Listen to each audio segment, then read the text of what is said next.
நேற்று எங்கள் ஊரில் நினச்சி பார்த்து லேசாக மழை தூருச்சுங்க. நமக்கு தான் மழை தூறுனா எப்போவும் எதுவும் சாப்பிடணும் போல் இருக்குமேன்னு சொல்லிட்டு வீட்டில் என்ன இருக்குன்னு பார்த்துட்டே இருந்தேன். காலிஃப்ளவர் இருந்துச்சு, சரி 65 மாதிரி போட்டு சாப்பிட்லாமேன்னு சொல்லிட்டு எப்பவும் போல் அதுக்கு பேட்டர் ரெடி பண்ணி வச்சுட்டு காலிஃப்ளவரை நல்லா சுடுதண்ணியில் வேக வச்சு எடுத்து வச்சுருந்தேன். அதையும் போட்டு பொரித்து எடுத்துகிட்டு இருந்தேன். இது பொரியட்டும், அதுக்குள்ளே ஒரு யூஸ்ஃபுல்லான இன்ஃபர்மேஷன் பற்றி பார்த்துட்டு வரலாம். உங்களுக்கு இப்போ செம்ம ட்ரெண்டிங்கில் போயிட்டுருக்க ஆரி ஒர்க்கில் ரொம்ப இன்ட்ரெஸ்ட் இருக்குது அப்படின்னா இந்த வீடியோவை கொஞ்சம் ஃபுல்லாக பாருங்கள். நம்ம பேஜில் ப்ரொஃபஷ்னலாக ஆரி ஆன்லைன் கிளாஸஸ் ₹100 பேமெண்ட்டுக்கு சொல்லி கொடுத்துட்ருக்கோங்க.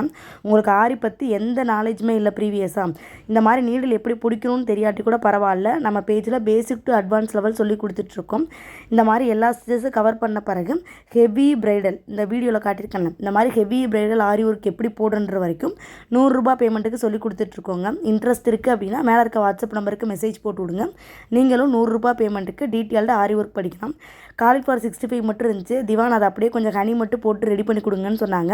சரின்னு சொல்லிட்டு வீட்லேயும் சாஸ் இருந்துச்சு. எப்பவும் போல தான் வெங்காயம் கொஞ்சம் வெள்ளைப்பூடை போட்டு வதக்கிட்டு கொஞ்சம் டொமேட்டோ சாஸு சோயா சாஸ் போட்டு வதக்கின பிறகு நம்ம ரெடி பண்ணி வச்சுருந்தா காலிஃப்ளவர் 65 போட்டுட்டு இறக்க போகும்போது மட்டும் கொஞ்சம் ஹனி ஊற்றி எடுத்துட்டோம். டேஸ்ட்டு செம்மையாக இருந்துச்சு. ப்ளைனாக 65 சாப்பிட்றதுக்கு போல் இந்த மாதிரி செஞ்சு சாப்பிட்டா சூப்பராக இருக்கும். நீங்களும் ட்ரை பண்ணி பாருங்கள்.